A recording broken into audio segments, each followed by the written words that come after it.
Good evening, and welcome to the American Antiquarian Society's public program, The Rise and Fall of the Second American Republic, Reconstruction 1860 to 1920, with Manisha Sinha in conversation with John Stauffer.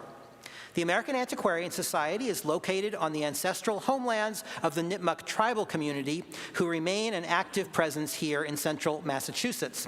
Tonight's program is being recorded and will be available on our YouTube page or channel following this program. And we are delighted to welcome both those of you who are with us tonight in Antiquarian Hall in Worcester, Massachusetts, and those of us who are joining us across the country and around the world on YouTube. My name is Scott Casper. I'm the president of the American Antiquarian Society, and tonight's event is a special one for us because we are honored to help launch a brand new book published today by an author who has been part of the AAS community for many, many years. And I would note that her book has already today been reviewed in the New York Times. Indeed, Manisha Sinha and her work exemplify AAS's mission, which is to cultivate a deeper understanding of the American past, grounded in the primary sources we've been collecting here at AAS since 1812. Manisha has been working in our collections for more than 2 decades. She held an NEH fellowship here in the early 2000s to research the project that became her path-breaking, award-winning book, The Slave's Cause, A History of Abolition. That book, published in 2016, was an editor's choice of the New York Times Book Review. It was named one of 3 great history books that year by Bloomberg News, among many accolades. Her previous book, The Counter-Revolution of Slavery, Politics and Ideology in Antebellum South Carolina, published in 2000, was named one of the 10 best books on slavery by Politico in 2015 and was featured in the New York Times 1619 Project. Manisha Sinha holds the Draper Chair in American History at the University of Connecticut. She'll soon become president of the Society for Historians of the Early American Republic, and she serves on the American Antiquarian Society Council, our governing board. She's also a prolific public scholar who shares her expertise with media outlets such as the PBS NewsHour. And I would say that in all of her work, Manisha thinks big and digs deeply into the sources.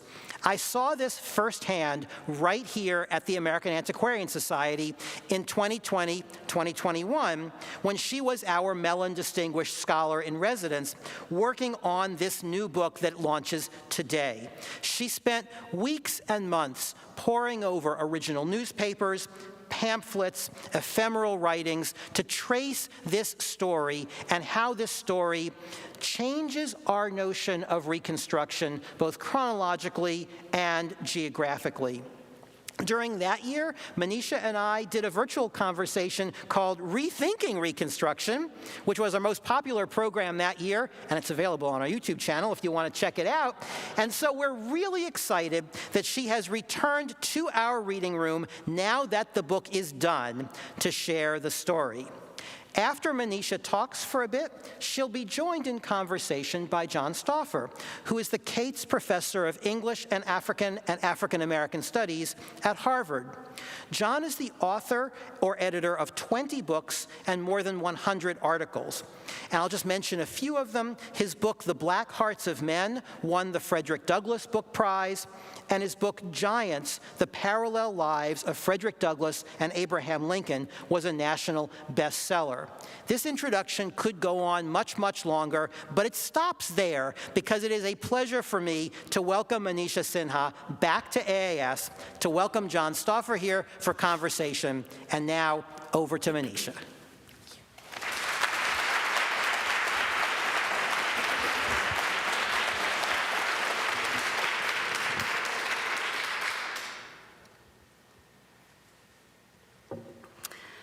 Thank you, Scott, for that very generous introduction, and I thank everyone who's shown up here in the middle of the week to help me launch this book. I'd really like to begin by thanking all the staff at the American Antiquarian Society. As Scott just mentioned, I did much of my research for this book here in the archives.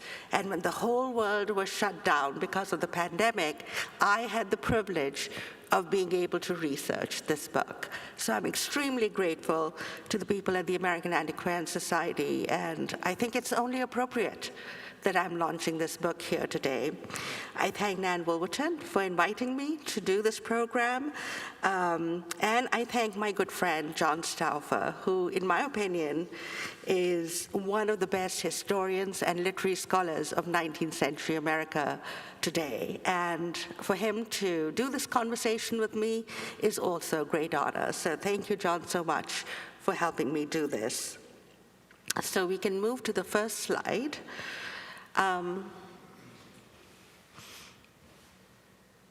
Great.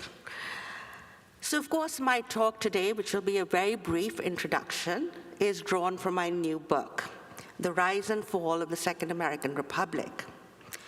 Now, the book focuses over the debate on who is a citizen and the role of the state in expanding or constricting the rights of citizenship and indigenous sovereignty in the aftermath of emancipation and the American Civil War. So this is, of course, what we traditionally look at as the period of Reconstruction, the period immediately after the war, starting around 1865, and usually ending in American history textbooks in 1877.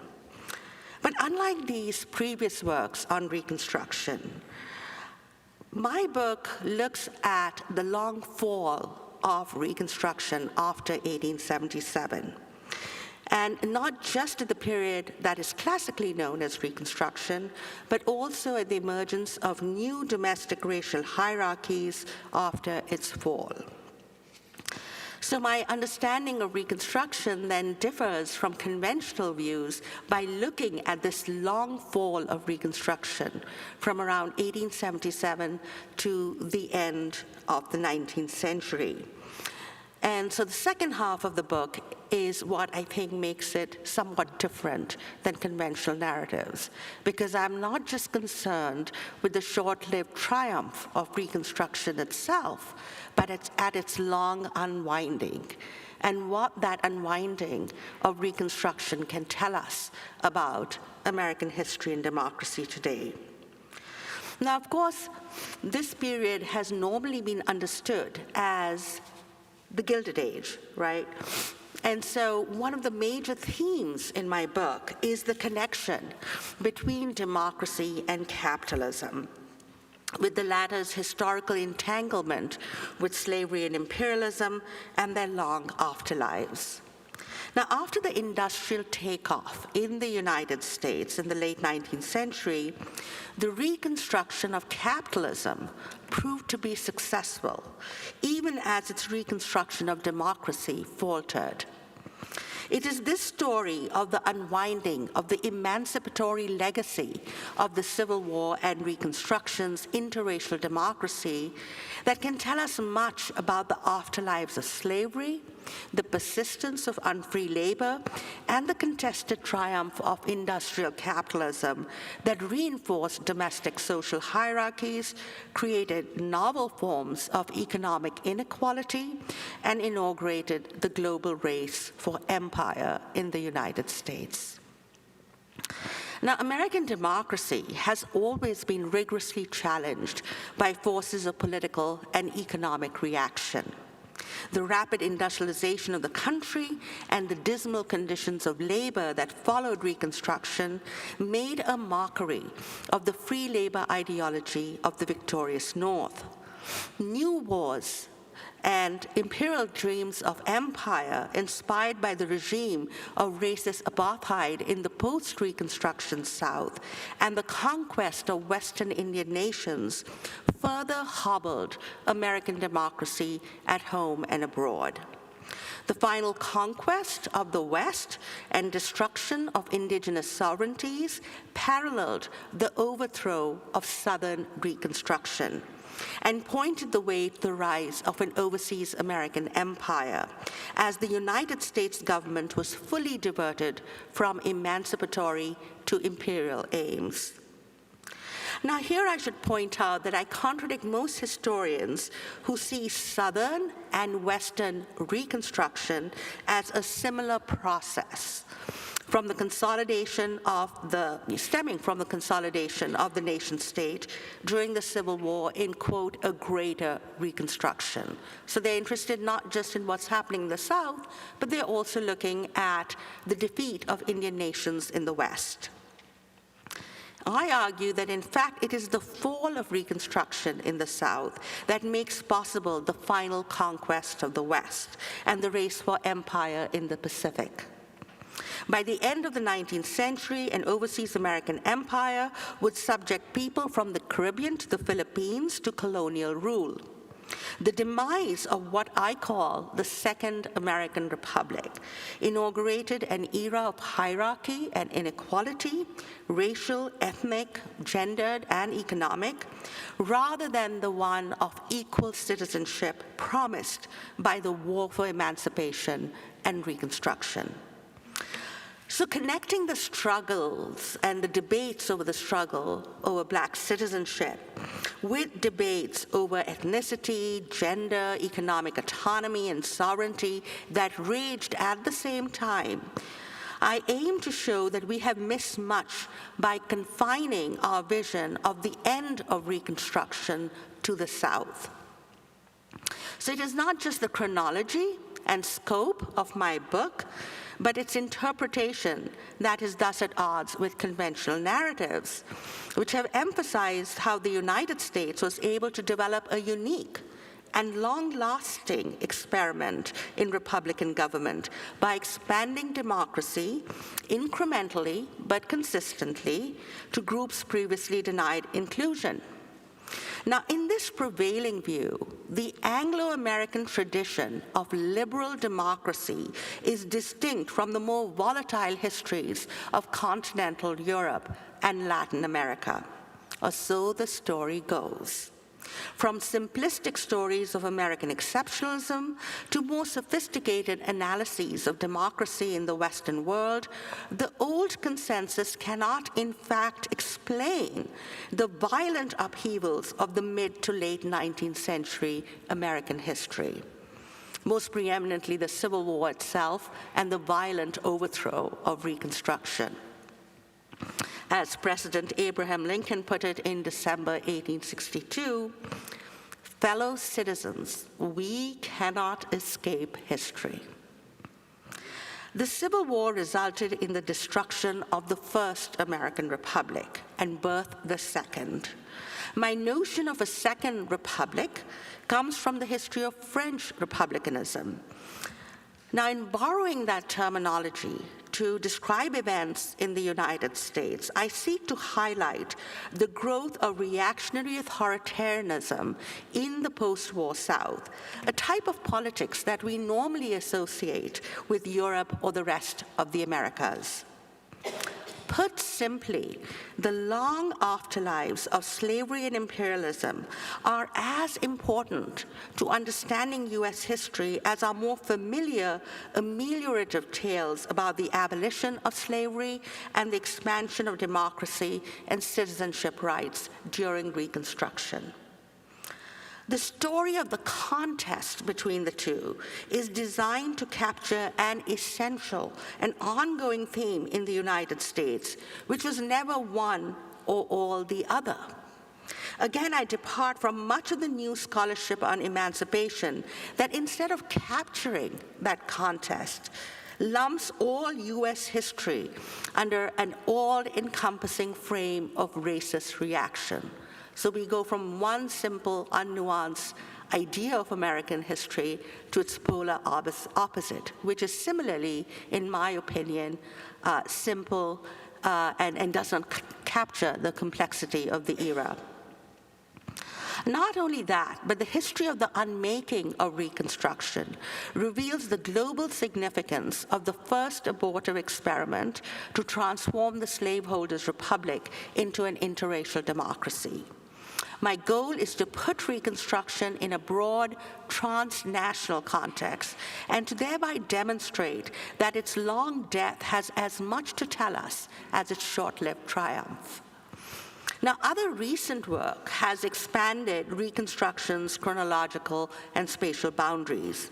Yet, unlike these histories, I emphasize disjuncture rather than continuity. The Reconstruction of the West was not a parallel process to Southern Reconstruction, but rather must be understood apiece with its downfall. To view the bold experiment in interracial democracy that was Reconstruction as the same political process that led to the subjugation of indigenous nations, nativism, the triumph of industrial capitalism and imperialism, is to completely miss the contestation that shaped this era. I argue that these events must be viewed as part of the long overthrow of Reconstruction and of the abolitionist aims of the American Civil War, and not as their consequence. So whereas most see the seamless expansion of the American nation-state, I show change and open conflict over democracy, citizenship, sovereignty, and political economy.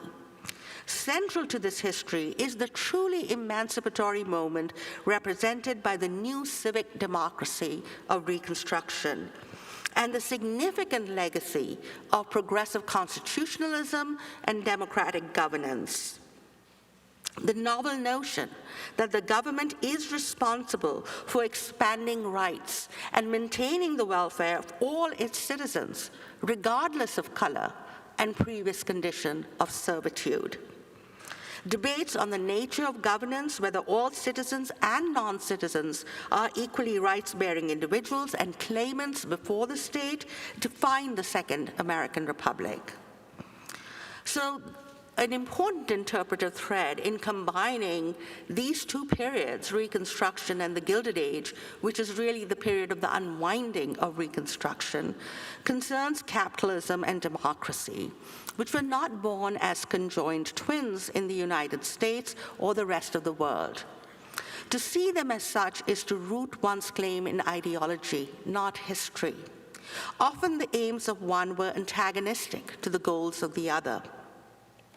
It would be the defeat of the interracial democracy and the anti-slavery state of Reconstruction that paved the way for the reign of capital and the narrowing of emancipation as contract freedom, and the triumph of laissez-faire liberalism, or classical liberalism, what we call political conservatism today.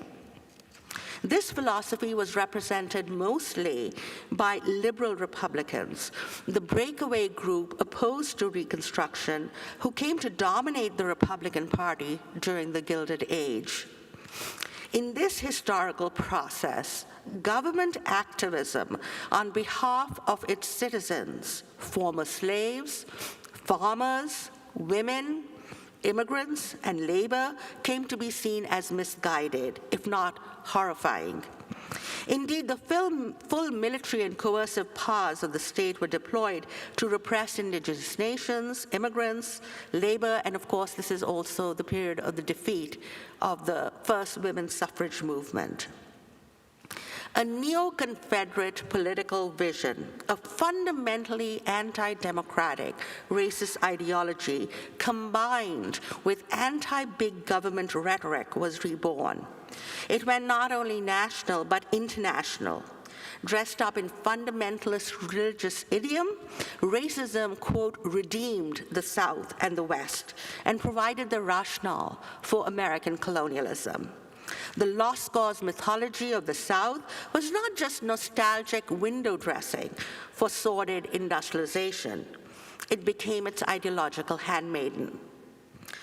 Now, there can be no doubt that the destruction of racial slavery and the reconstruction of the misbegotten Southern Confederacy fundamentally remade the entire republic.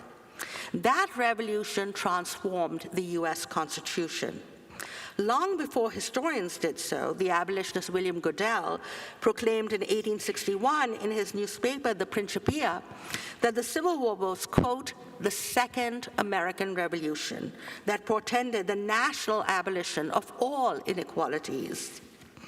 The abolitionist feminist Angelina Grimke Weld, in her 1863 address of the Women's National Loyal League to the soldiers of our Second American Revolution, argued that the Southern, quote, slavocracy threatened the freedom of all American citizens and sought to enslave working men of all colors.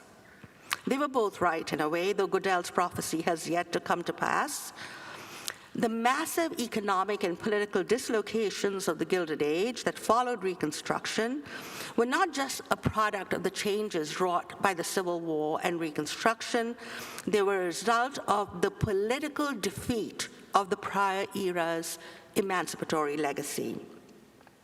They represented, to borrow the word of the late historian of modern Europe, Arno J. Mayer, quote, the persistence of the old regime, a virulently anti-democratic hierarchical politics that justified the new global political economy of industrial capitalism and imperialism. Now, in employing the Second American Republic framework, my work draws inspiration not only from the history of French republicanism, but also from the rest of the Americas, where republics rose and fell to the forces of reaction and authoritarianism. The American experiment in democratic republicanism, abolition, and black citizenship was not unique, but a part of a global transformation from slavery to freedom, from racial privilege to emancipation to a conservative backlash. In the Americas, one can discern a broader Atlantic reconstruction that included Cuba and Brazil, two countries where the second slavery of the 19th century crumbled after slavery was destroyed in the Old South. The rise and fall of the Second American Republic had global consequences. The defeat of the, quote, slave power in the Civil War inspired the enslaved and abolitionists in Spain, Cuba, and Brazil. But the demise of interracial democracy in the United States also contributed to the unchecked emergence of imperialism and reactionary authoritarianism in the Western world. By the early 20th century, the United States was not just a city upon a hill, an unprecedented experiment in democratic republicanism, with slavery as the kind of paradox in a republic committed to human equality, but it could now serve as a model of racist oppression. The Jim Crow South and genocidal warfare against Indian nations would inspire the Nazis in Germany, as well as the apartheid state in South Africa. Now, the Second American Republic, born during the Civil War, then was a massive course correction in US history, resulting in the destruction of racial slavery and the enactment of national citizenship regardless of race. Its fall, rather than success, paved the way for the triumph of a global US empire and revived the specifically Southern dream of an imperium built on and intended to perpetuate racial subordination. As I argue in the book, the fall of Reconstruction and slavery's long afterlives in the United States, not emancipation, propelled the drive for overseas empire, whether in the form of formal annexations and colonization, or more informally through foreign interventions to serve US strategic and economic interests. We can go to the next slide finally. The period that I've been talking about is the period that is not normally included in histories of Reconstruction. This is the fall of the last Reconstruction governments in the South in 1877, and then right up to 1900. So I see the 1890s as a kind of a crucial decade when all these things were put in place. You had the Mississippi Plan that formally disfranchised black people.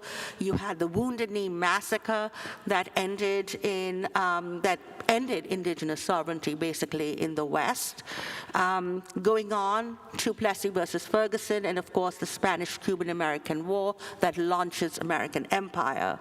And here is an illustration of the men who overthrew an interracial city government in Wilmington, North Carolina. It is known as the Wilmington Massacre of 1898.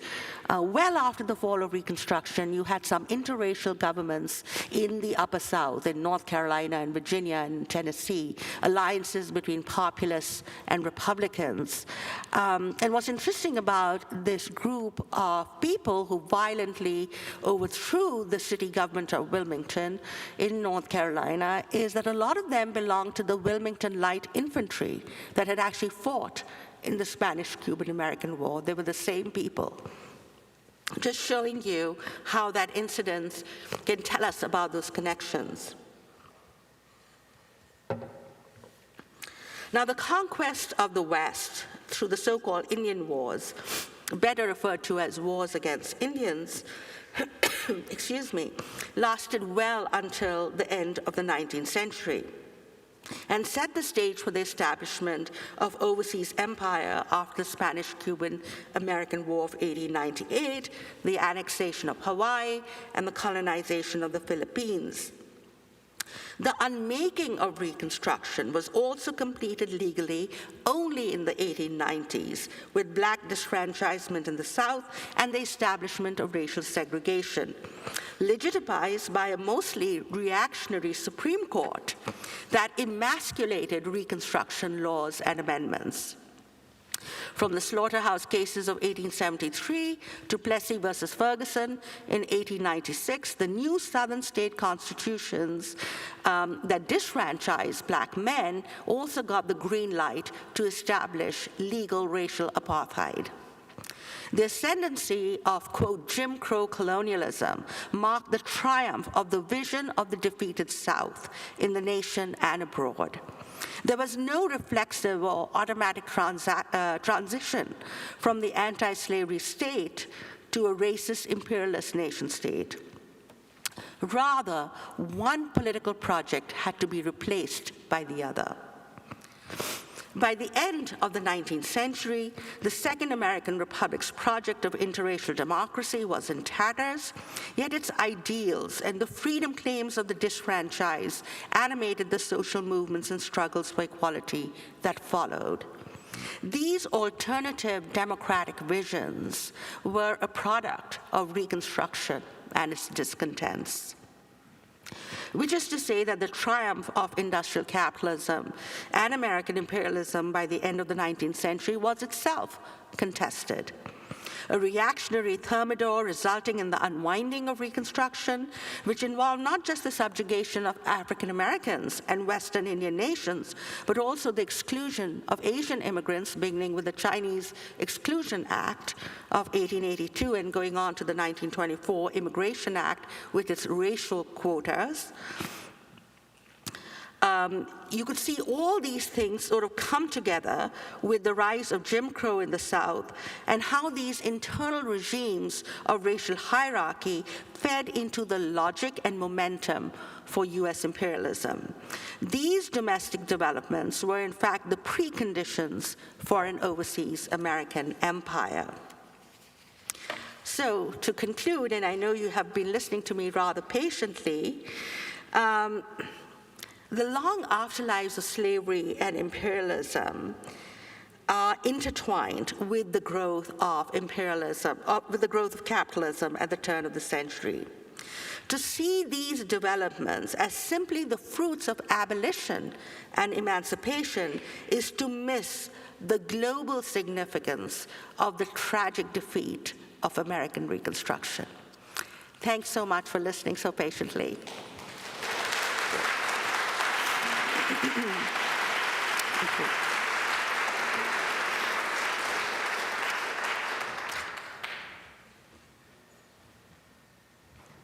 I think this is the more interesting part, the conversation part, which we get to with, yes.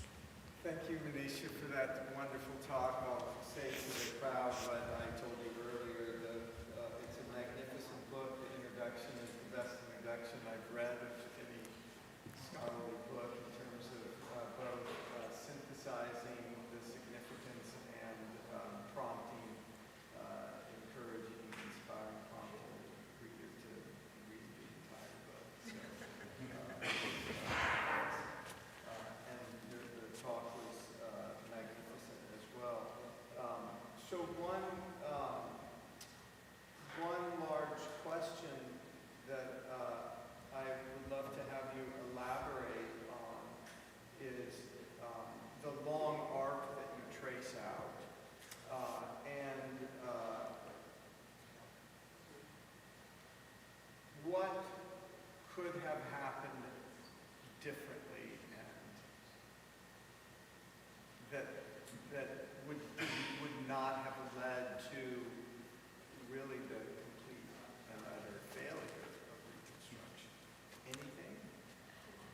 Yes, I think there were a lot of things that could have happened.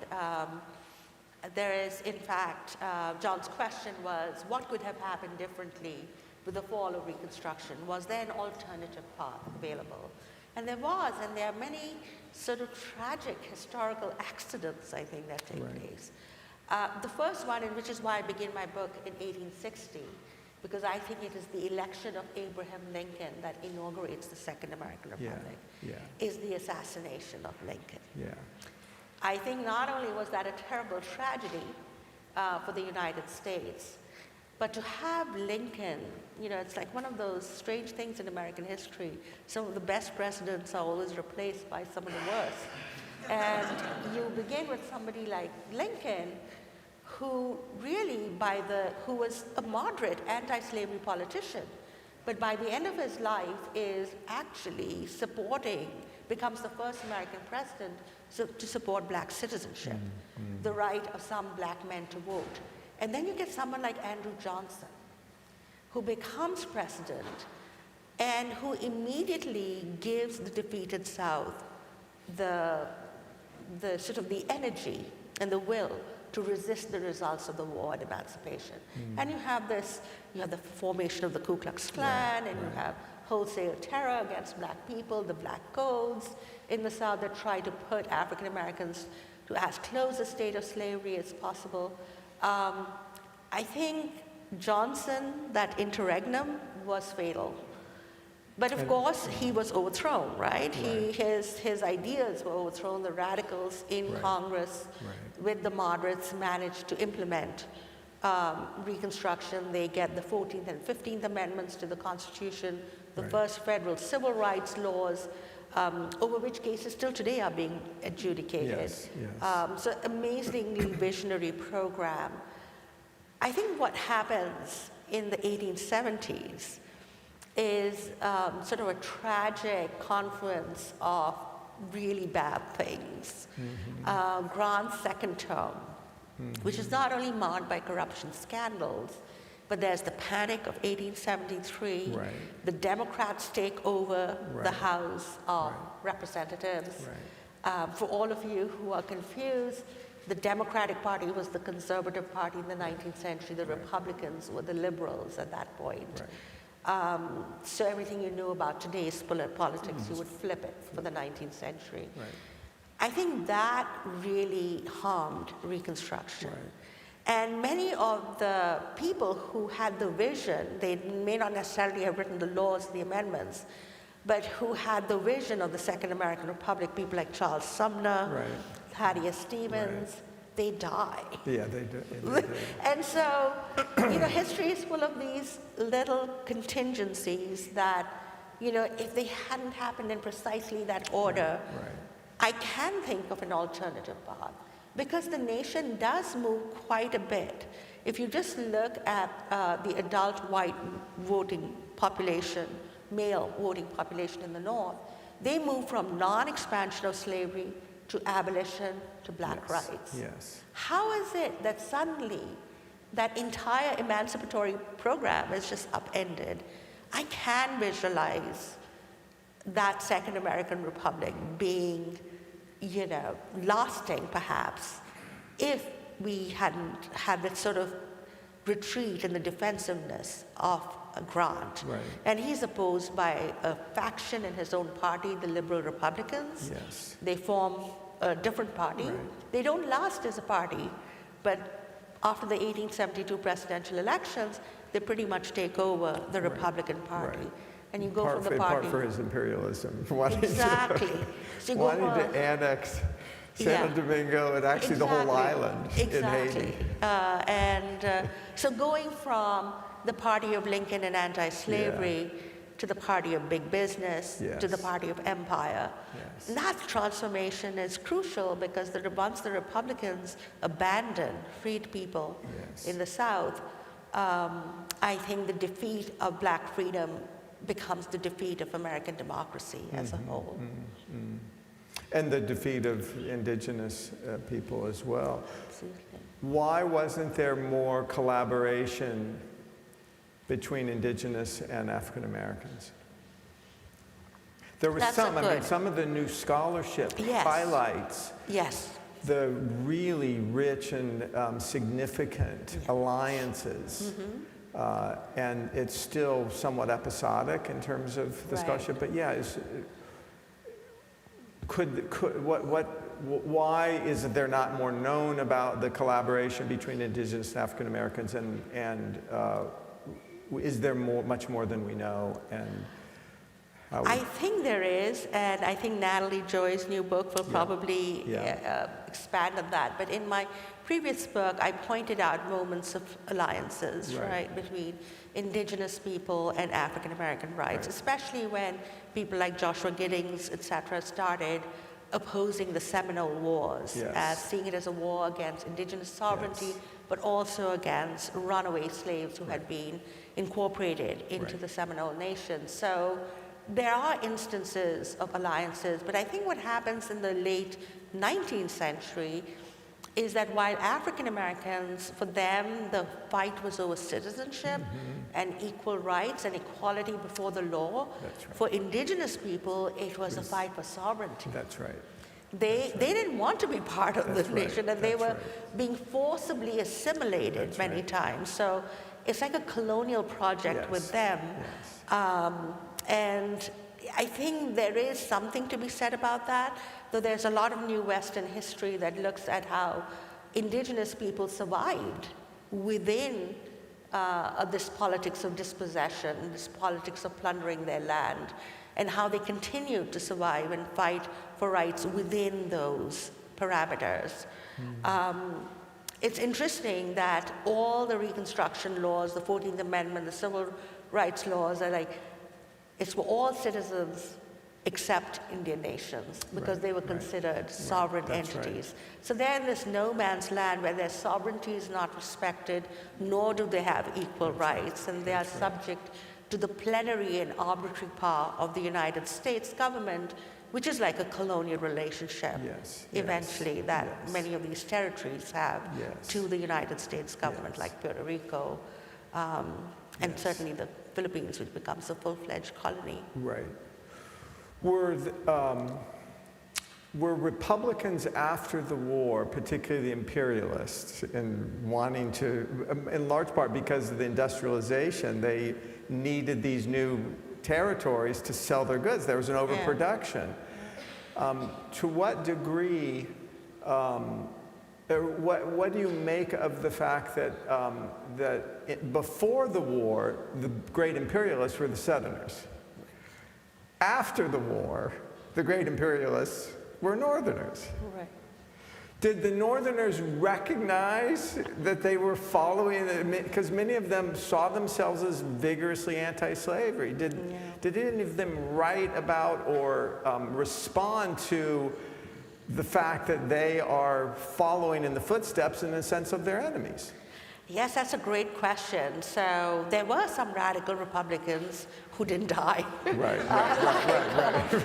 Like George Julian. Who becomes, or Boutwell, who all of them who participated in the impeachment against Andrew Johnson, who had good anti-slavery radical credentials. And they all joined the Anti-Imperialist League, and they kept saying they saw it as a betrayal of the nation's founding ideals. You know, as Thomas Paine put it, the United States was supposed to be different. It was not like the old world monarchies with their aristocracies and their rigid hierarchies. And many of them were anti-slavery, like Lincoln, because they saw it as a blot on American republicanism, too. Some of them were not that concerned about the plight of black people, but they were concerned about the reputation of the American Republic. So those people, I think, did form an anti-imperialist sort of voice in the North.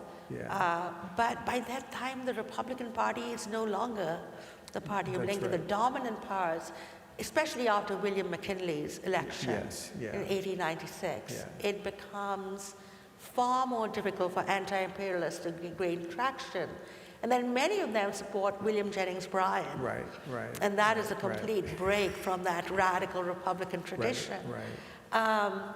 So yes, there were always dissenting voices.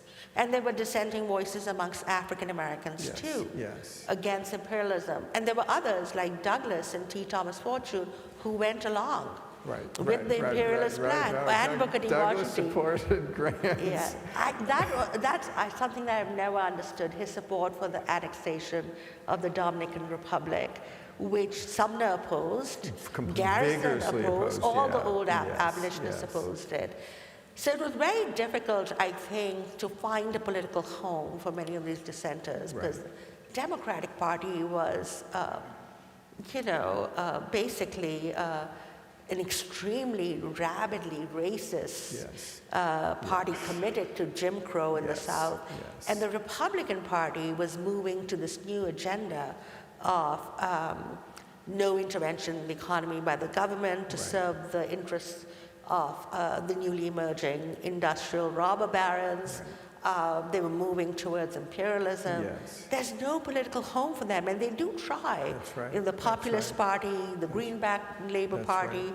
later on Eugene Debs' Right. American Socialist Party, but there's really no political home for them to go to. That's right. It's not till the rise of progressivism and the New Deal state that many of these ideas make it into the mainstream two-party system. Right, I think that was the tragedy, that there was opposition, but it did not. It did not have the effect politically that it ought to have had, because there was no home for it, political home for it. Yeah, that's. Before I ask another question, are there any questions from the audience? A comment? Yeah. Thank you. My name is Teresa Mitchell. I watch you for programs. I am a literary historian, not a historian like you all, so I am delighted to have this opportunity to ask this question because as I watch what's happening with the Supreme Court, I think about this time period. So what I want to understand is Thaddeus Stevens is one of those people. I'm admitting that I'm a literary scholar and not a historian, so I'm thrilled to ask this question of real historians. Thaddeus Stevens is very clear that it is not smart to quickly forgive and re-empower Confederate traitors. But Lincoln, even before he dies, if I'm not mistaken, is preparing to forgive Confederate traitors. So what I want to understand is, it's not simply Lincoln's successor who's willing to forgive Confederate traitors. So how should we be thinking right now as we watch the Supreme Court basically act as if an insurrection is a non-issue? That's a very good question from Professor Mitchell, who is, of course, being modest by saying she's just a literary scholar because her literary works are historically informed. And I have found them extremely useful as I have read them. You know, with Lincoln, that is the claim that is often made, that there's something called presidential Reconstruction versus congressional Reconstruction, that Johnson was simply following Lincoln's policy of forgiveness. You know, everyone remembers, with charity towards all and all that. And I argue a bit differently in this book, because Lincoln, as a Reconstruction president, was a wartime president. We don't know what his plans were for Reconstruction when peace comes, right? We do know that Lincoln was a party leader, and he would never have had that break that Johnson had with the Republican Party and with the radicals, and not just the radicals, the moderates in Congress, which Lincoln represented, right? We do know that as far as Reconstruction is concerned, and this is why I call Lincoln our first Reconstruction president, and Johnson is not a Reconstruction president, but as a restorationist of the antebellum status quo, is because his last pronouncements and writings on Reconstruction signal towards black citizenship, which is something the South would never have accepted. And did not want to accept, right? So what we know about Lincoln is that the first Freedmen's Bureau bill was passed under Lincoln. He signed that legislation. That's the legislation that Johnson vetoed. This is a federal agency overseeing the transition from slavery to freedom and giving aid not just to freed people, but also to Southern white refugees, right? There's a lot of misinterpretation of the Freedmen's Bureau in recent Supreme Court rulings, but that's what it was designed to do. And Johnson vetoes that. Right.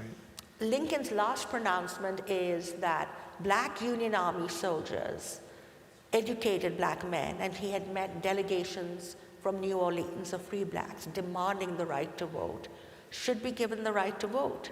Now, most moderates were not there. It's just the radicals and the abolitionists are saying that black men should have the right to vote. So I really think with Lincoln, one has to see his evolution to that point. And it is precisely that speech that makes John Wilkes Booth swear that he'll assassinate him. Right. He says, I'm going to assassinate that man because what he says means, quote, end citizenship, and that can never be. So he gets killed, not for emancipation, but for endorsing black citizenship. And therefore, I think that actually if Lincoln had been alive, yes, he had this idea that slavery was a national sin, that we couldn't just blame the Southerners because the North had profited off slavery. He always said American slavery. And he said, he was pretty good with that framing about slavery. But I cannot imagine him endorsing the sort of wholesale racist terror against black people that unfolds after the Civil War and that Johnson just turned a blind eye to and pretty much supported and encouraged. So I think there is a difference there, but it's very difficult to say because he didn't live long enough to really have a full-fledged program of Reconstruction. And even in his his second inaugural, which is often seen as one of the greatest speeches in American history, he raises the question of retribution or punishment for the hundreds of years of enslavement. Should there be retribution against our former enemies? That's a courageous thing to do. It ends, of course, by saying with charity for all. I wish everyone repeats, but people should read that. Yes, he is hard-hitting in his excoriation of slavery and the potential retribution for that. Yeah, absolutely. I'm glad you brought that up because that's really abolitionist rhetoric. Oh, it is. Until every drop of blood drawn by the lash shall be paid by one drawn by the sword. I mean, that's like pretty vengeful. I don't think even Thaddeus Stevens ever said that. Scripture. It's like, this is from Scripture. Right. Yes. So, absolutely. Yes.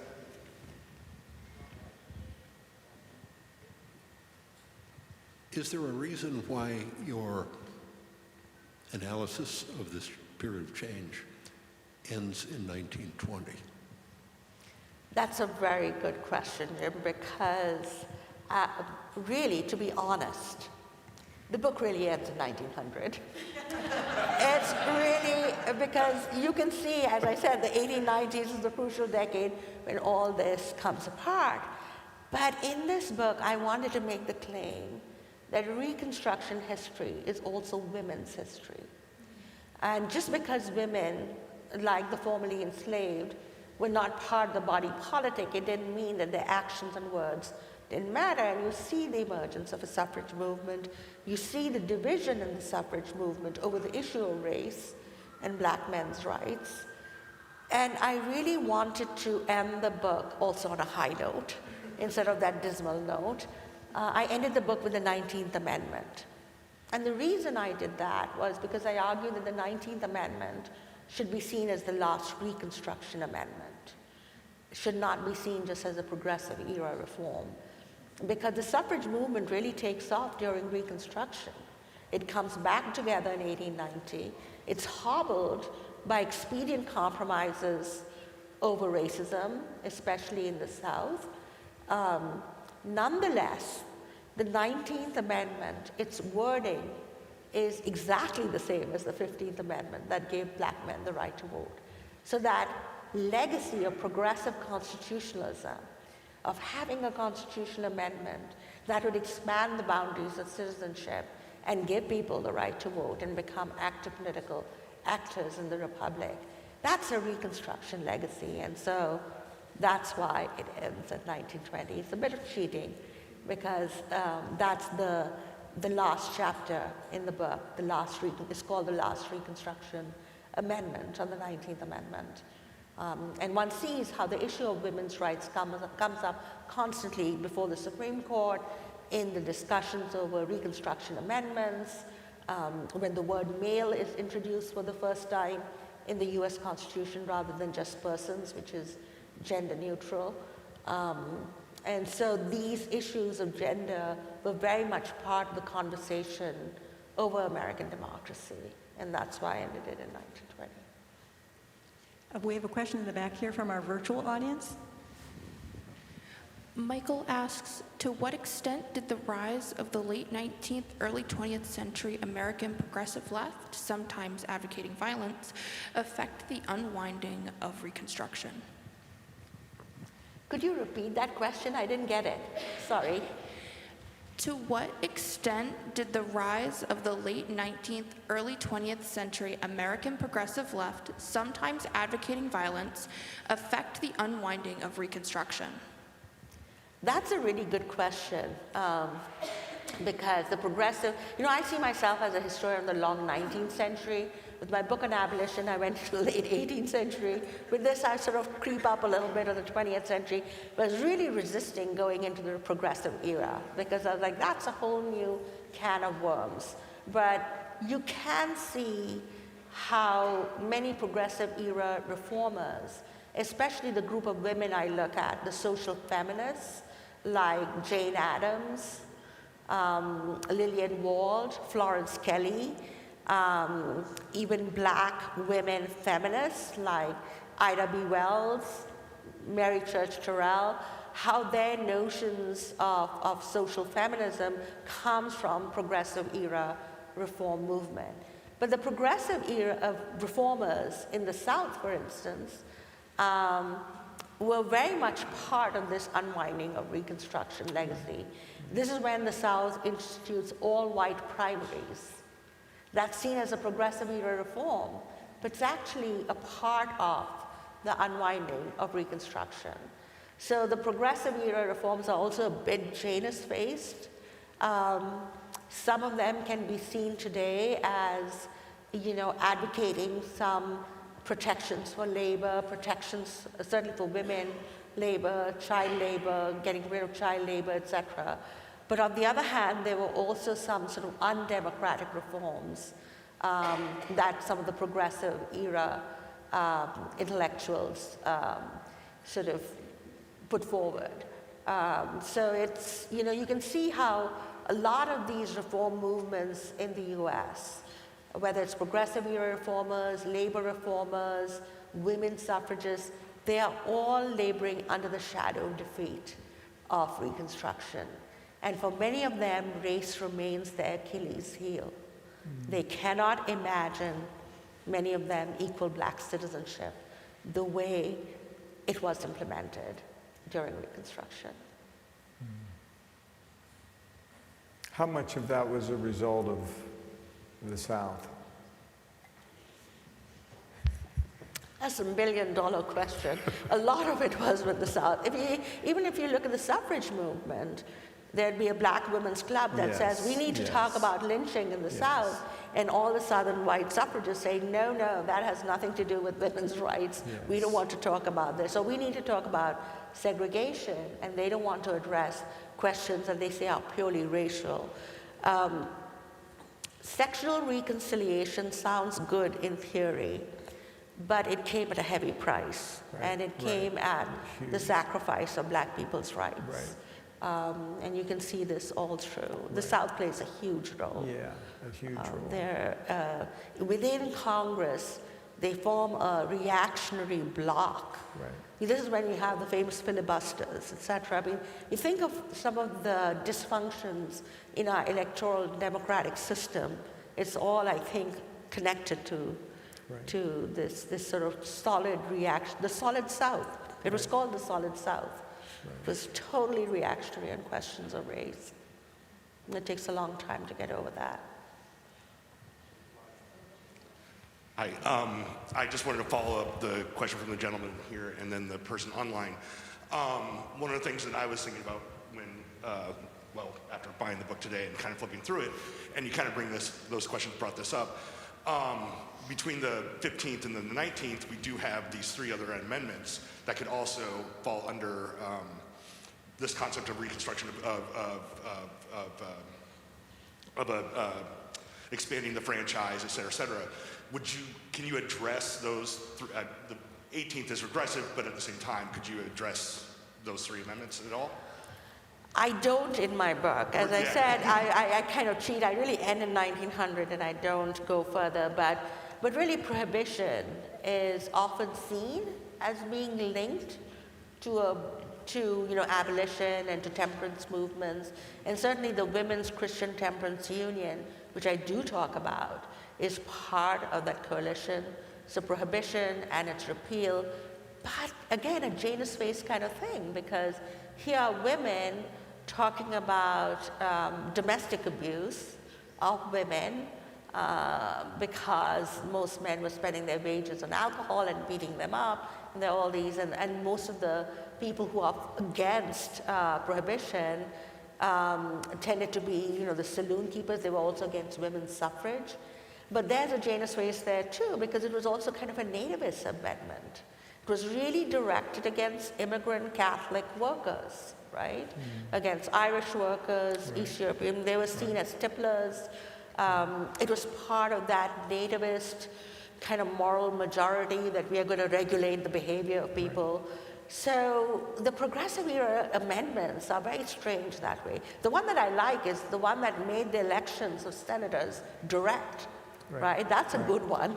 And that was the expansion of democracy. So, these debates continue, because when I looked at the debates over the Reconstruction amendments and laws during Reconstruction, they're already talking about direct election of senators, of president, of abolishing the electoral college. Yes. They come close to it, Yes. and they don't do it. And can you imagine what a boon it would have been for American democracy if we had succeeded with those reforms?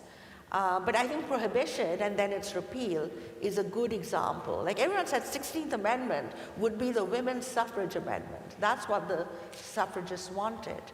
But it's not until the 19th Amendment that they actually get the right to vote.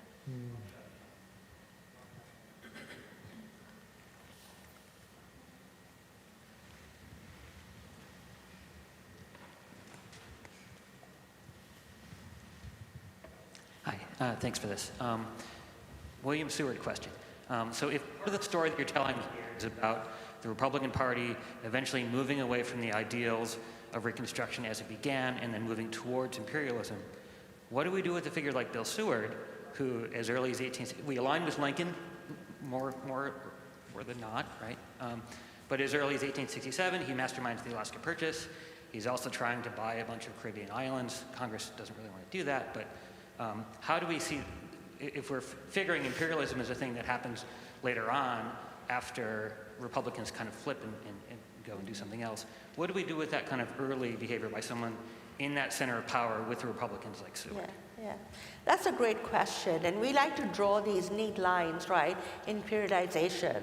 But sometimes you can see the roots and origins of something way beyond. So for instance, those who talk about Western Reconstruction want to go back to the Mexican War.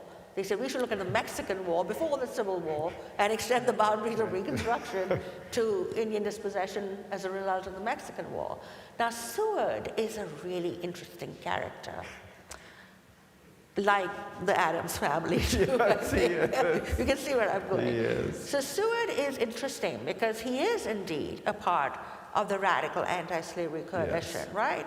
Yes. He was the radical that the dark horse moderate Lincoln defeated for the presidential nomination. But on secession, he becomes fairly moderate and conservative. Yes. He's like, let's give the South New Mexico, and let's give them this. Yes. And Lincoln says, no way. Yeah. He says, should be, I'm talking like my students nowadays, but Lincoln says, I will not compromise on the platform on which I was elected, which is the non-expansion of slavery. But Seward is willing to give away the house in 1860, and that's when I see, and I read a number of biographies of Seward, and I think there's room to do some really good work on him because his wife is an abolitionist. You know, they gave a loan to Harriet Tubman so that she can open her home for aged people. That, you know, she's their neighbor in Auburn, New York. And so he has these genuine anti-slavery credentials. As governor of New York, he protected black rights, refused to extradite those abolitionists involved in the Underground Railroad, was very, his irrepressible conflict speech was legendary, and he was seen as the natural heir to Webster, virtually. But during the Civil War and Reconstruction, he becomes a compromised figure, especially after the death of Lincoln, when he becomes a Johnson man. And he's more interested in American foreign power. He does have an imperial vision. I mean, he was almost killed himself. He was almost killed himself. I don't know whether that may have played, I don't know what played a part. His wife dies. She was a good influence on him. And much more of an abolitionist. And much more of an abolitionist. But his, Seward's folly, the acquisition of Alaska, but long before Mahan and his treaties on sea power and having a trading empire in the Pacific, Seward was thinking of that. He was thinking of Alaska, the Aleutian Islands. He wanted all those islands, which the United States, some of them, they got them well into the 20th century, but Seward was already thinking of an imperial trading empire as Secretary of State. I mean, in him, he personifies this shift from anti-slavery to empire. He probably didn't want to have, let's just take over the Philippines and, intervene in Cuba whenever we want to. Maybe not to that, but he definitely had a notion of a trading empire in the Pacific, even before Mahan's treaties on sea power. So, he's an interesting figure, and sometimes imperial figure. He becomes a major. He has that vision. And even before the Civil War, he supports the Guano Act. He's the one Republican who supports the Democratic administration. I think it was Franklin Pierce they want to acquire the Guano Islands to get guano, which is good fertilizer for. So he's got those kind of imperial visions even earlier. So you're right. I mean, seeds of that can be seen earlier. Yes. So the title of the book is The Rise and Fall of the Second American Republic. Do you see a third American Republic that emerges out of this? And if so, what is it? And when does it start and what does it look like? That's a great question. People are asking me, what about the First Republic, the Third Republic? Scott, that's a great question. I really think the second reconstruction of American democracy that began in the Civil Rights Movement inaugurates the Third Republic. What I don't want to write about is the fall of the Third Republic. I think we have to safeguard that. I do see the second reconstruction of American democracy as beginning in the Civil Rights Movement. They're the ones, many civil rights activists used those terms. They didn't call themselves a Third American Republic. They said, this is the second reconstruction of democracy. We are the new abolitionists. They clearly connected their struggles to the past. And if you look at the Civil Rights Act of 1964 and the Voting Rights Act of 1965, they appeal to the 14th and 15th Amendments, the Reconstruction Amendments to the Constitution. So to me, that's the Third Republic. And that's the title of my new op-ed. I don't want to write about the fall of the Third American Republic. I want it to last. Yeah. Thank you.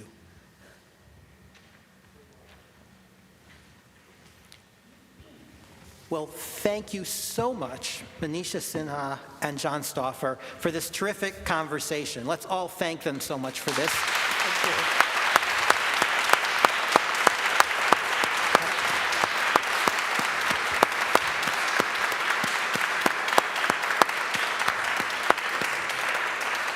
And congratulations again, Manisha, on your new book, which is The Rise and Fall of the Second American Republic.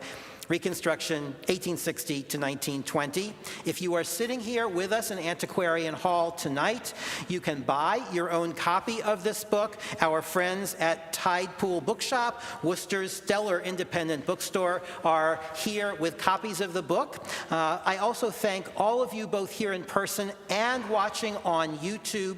If you'd like to recommend this program to friends, our public programs are available on the AAS YouTube channel, and this one will be in the coming days as well. We have a full slate of programs ahead. I'll just mention the next one, which is at 2 o'clock this Thursday afternoon, a virtual book talk with Duncan Faherty on the Haitian Revolution in the early Republic of Letters. Then in April, we've got a robust slate. Sarah Kai's talking about the Oregon Trail, Robin Bernstein talking about the murder that shook America's original prison for profit, and Lara Langer Cohen on ideas about the underground in 19th century America. You can get all the details on the AAS website, which is americanantiquarian.org. Thank you so much, Manisha and John and all of you. Please have a good evening. Thank you.